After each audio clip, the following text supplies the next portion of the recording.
Hey everybody, and welcome back to the Novel Universe with your hosts Dawn and Ashley. And today we will be reviewing and rating The Night Shift by Alex Finley. It is an adult thriller mystery, and we are excited because we don't usually do adult thriller mystery, so this is exciting.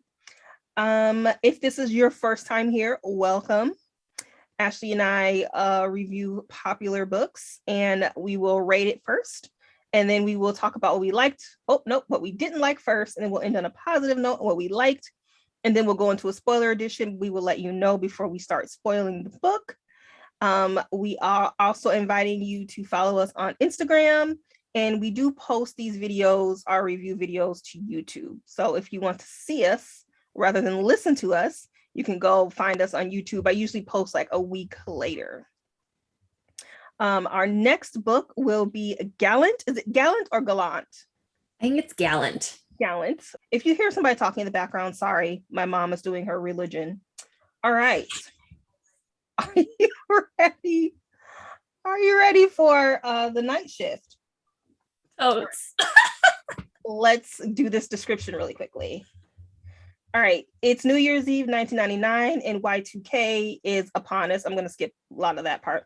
But a Blockbuster video in Linden, New Jersey, 4 teenage girls working the night shift are attacked. Only one survives. Police quickly identify a suspect who flees and is never seen again. 15 years later, in the same town, 4 teenage employees working late at an ice cream store are attacked, and again, only one makes it out alive. Both surviving victims recall the killer, speaking only a few final words, "Good night, pretty girl." All right, that's all I'm going to read. You get the gist. But okay, Ashley, do you remember the Brown's chicken murders? Are you too young for that? No, but I remember that. You remember that? Yeah. That is the first thing I thought of when I started reading this book. So for you guys out there who don't know, Ashley and I are both from Illinois. And in the mid or early 90s, some person came in and killed like 7 employees at a Brown's Chicken in Palatine, Illinois. And when I went to college, there was a girl who was from Palatine, and everyone was just like, "Oh my God, Brown's Chicken murders, Brown's Chicken murders." This poor girl, everybody was just like, "Did you know the Brown's Chicken murders?" And she's like, "No, I didn't know the Brown's Chicken murders." So, but it's kind of similar to this one in that they didn't find the killer until like 10 years later or something like that. So yeah, just like immediately brought me back to that. Yeah. It's terrifying, right? You know, I think if anything happened like this in our own personal hometown, it's like too close to home. Like it makes you uneasy and super like, I don't know if I want to go outside. Feeling. So all right, Ashley, what did you rate The Night Shift? So I gave it a 4. I couldn't quite give it a 5. I don't know why. I know why. I don't know. Well, I didn't have a lot of issues with the book, but I just couldn't give it like an amazing rating. I had some like little pet peeves, but overall, I was listening to it while I was driving through Aspen, Colorado, and like, mind you, if you've never driven that highway through the mountains, it is rigorous and terrifying. So I'm listening to this and it's like, and he stalked up to them. "Good night, pretty girl." I'm like, let's stop driving. What did you rate it? I also gave it a 4, but I know why I gave it a 4, not a 5. So. Oh, okay. All right. Well, let's get into our dislikes. What was your first dislike? Like I said, I only had some nitpicks. That's some fine. Nitpicks. So it's nitpicking time for you? Yes, nitpicking time for me. Okay. Yeah. So my nitpick is there is an FBI agent who is heavily pregnant. Like, you know, just heavily pregnant. And I'm just like, there is no way that your body is able to do that at 8.5 months pregnant. That's all I have to say. Like, I just, it seems a little like like superhero-y. Like she had some superhero powers to be able to like just forget that she's 8.5 months pregnant. FBI agent. And I was just like, as someone who's had a child and has experienced that time of pregnancy, no. Yeah. And that is why this book is a lot lower than, I would have never probably given this a 5 anyway, maybe a 4.5, maybe. But okay, so I have an issue with the pregnancy thing too, but it's not only that she's 8.5 months pregnant, which I thought she may have not been that far along. But my issue is that this is clearly written by a man trying to write a pregnant woman. Oh. And it's about to be darn rant time, because I was like, okay. So usually when a pregnant woman is in a book or a movie or a TV show, it's an integral part of her character development. It's important.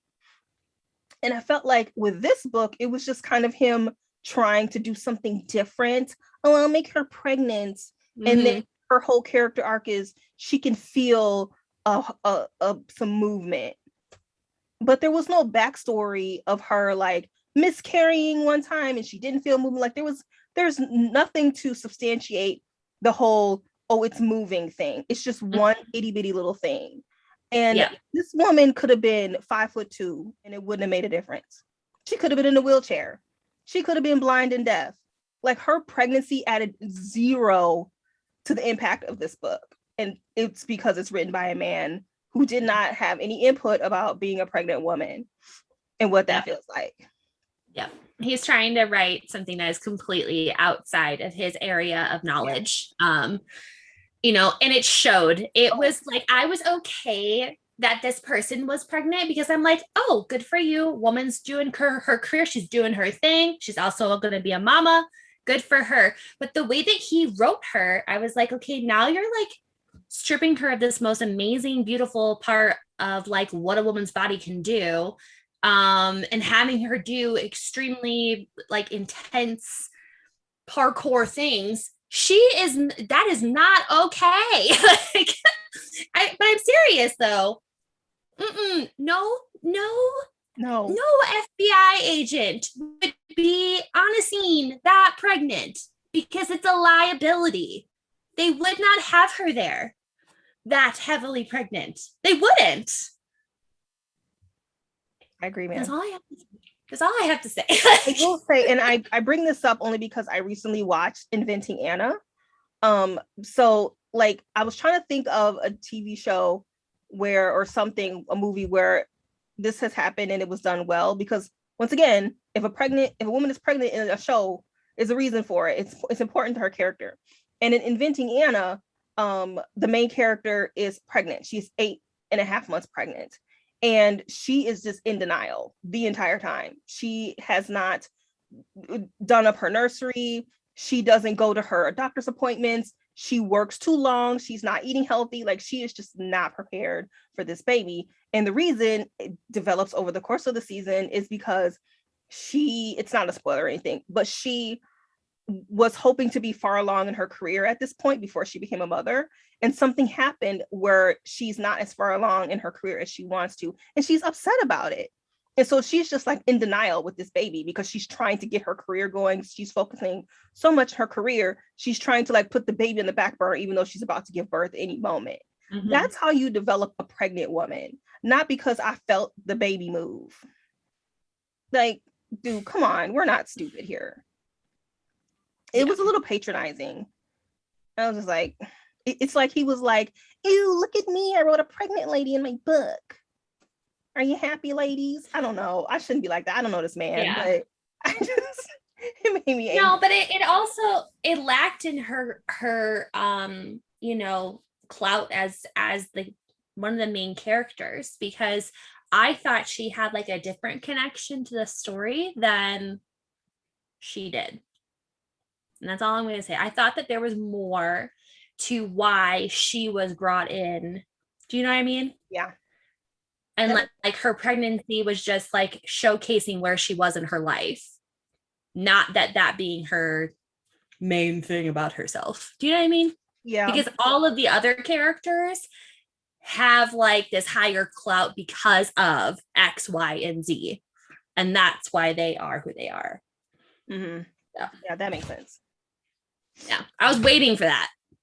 I was waiting. So, do you have any other nitpicks? I didn't have any nitpicks. I have all dislikes, full-blown dislikes. Okay, girl, I'm ready. You go. It's Dawn dislike time. Dawn rant. Dawn rant is happening. I already had my rant. I did my rant. That was my one rant. Okay. Well, maybe this is a half rant. Okay. So another one of my dislikes is that this book is the type of book where the author wants you to try and solve the case. He's putting in clues for you to try and solve the case with them. This is not one of those books where you're along for the ride. Like I just read The Paris Apartment, and that book is where you're just along for the ride. You're not trying to figure anything out. So with this book, I was like, yes, this is my jam. I'm going to take mental notes. I didn't write anything down, but I'm going to take mental notes. I'm really going to pay attention. I'm really going to try and solve the murder. And I didn't, because the red herrings had more clues than the actual murder. And so, of course, I fell for the red herring. And I'm like, I don't like that. Like, I understand you're trying to keep some of, you know, the I'm distracted by my mom's religion. I'm sorry. I told her to shut it up. I was like, listen, lady, I'm recording. It's not Wednesday. It is not Wednesday. No, I'm about to text her and be like, excuse me, ma'am. Anyway, so the red herrings were great because they gave several clues, but the actual clues to the murderer, I'm not gonna say anything until the spoiler edition, but yeah, I was mad about that. Mm-hmm. So that was a dislike. And let me see. I felt like some of the character development could have been a little bit better. Some of the characters were really good, except the FBI agent. But several of them were really good, but they could have been great. Just a little bit more development. It would have pushed the book over a little bit to a higher rating, but yeah, those were all my dislikes though. Okay. So yeah, so some things that we liked. Honestly, I really enjoyed the plot twists. I was all for it. Like there have been so many books that we have read, and it's like I know who done it. Like I know who it is. And I felt like Alex Finley really did a good job of like constantly turning the table.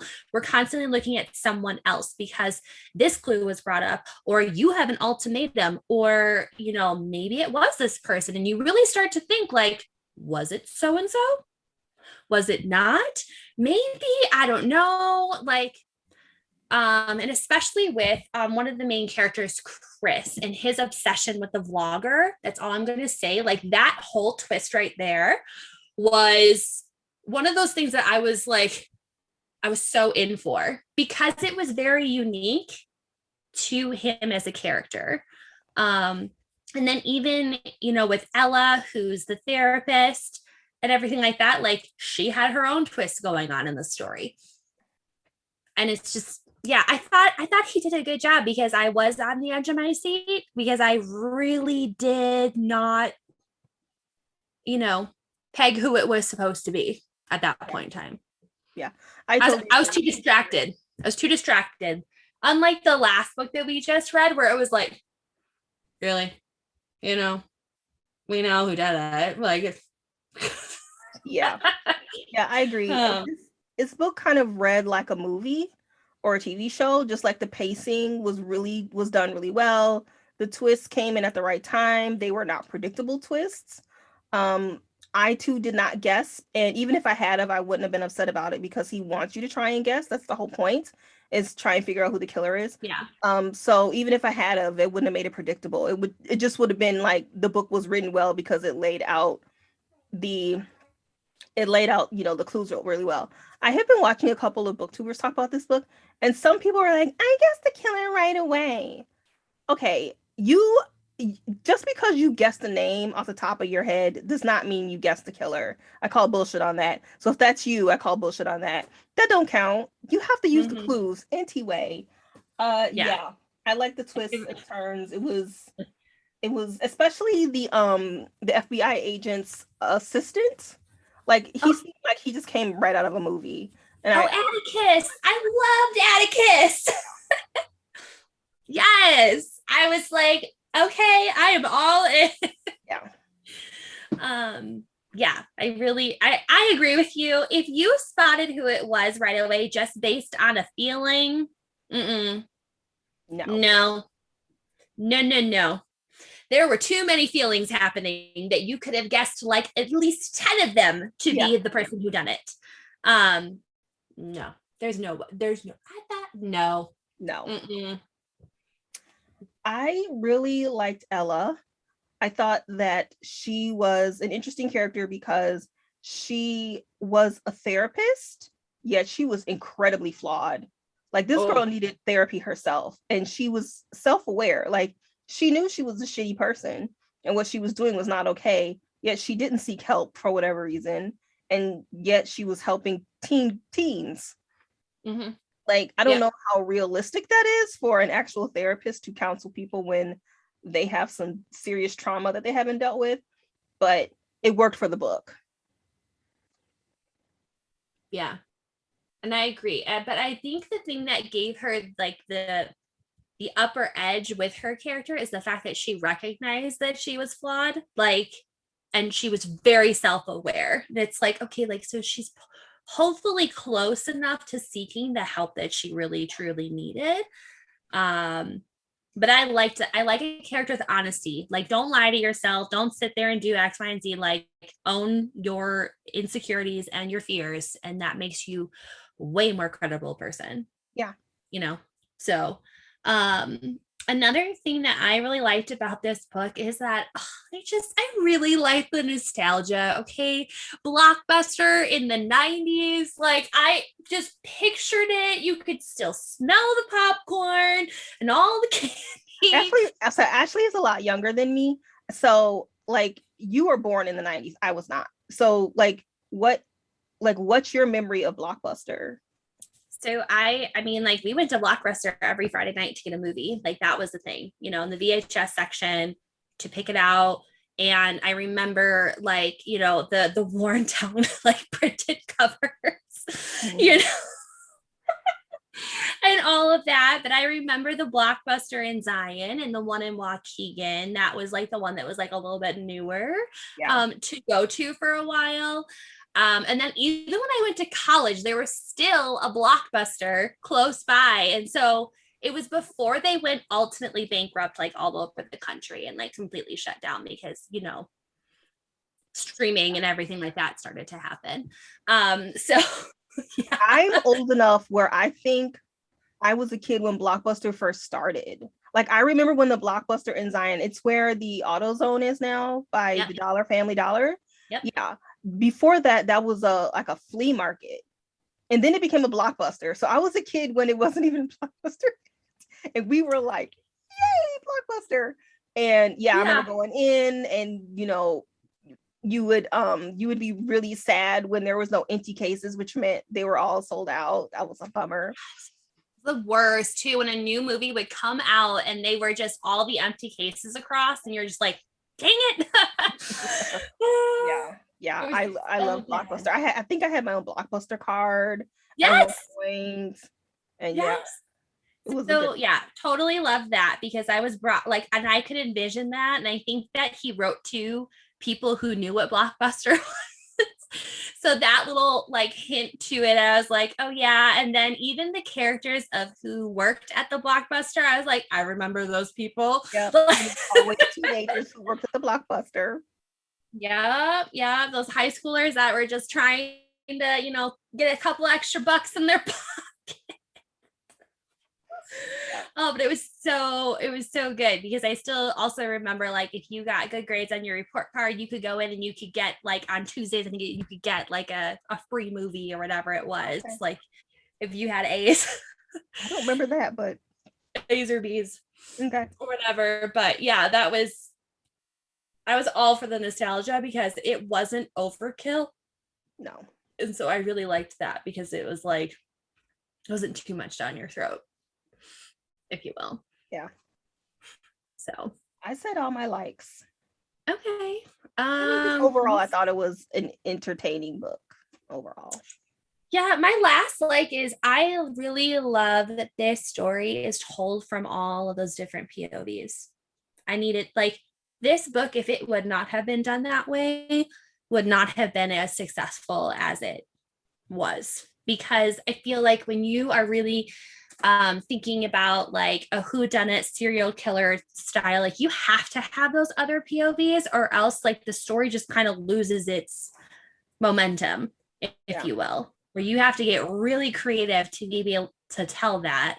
And like you said, with even just the way that it was told, it could be seen as a movie or a show or something like that, in that sort of timeline. I think, yeah, it was really good. And it was fast paced. This is a fast paced book. You can zip through it in one night if you really want to. And yeah, so that's all I have. Okay. Well, that is our spoiler-free edition of The Night Shift by Alex Finley. Remember, our next podcast will be A Gallant by VE Schwab. And if you want to hear us talk about the book in depth and spoil everything, you can stay tuned and listen to our spoiler edition. Otherwise, we will catch you in the next podcast.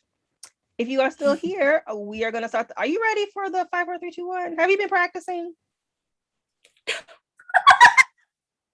I just hope that one day it's just gonna click.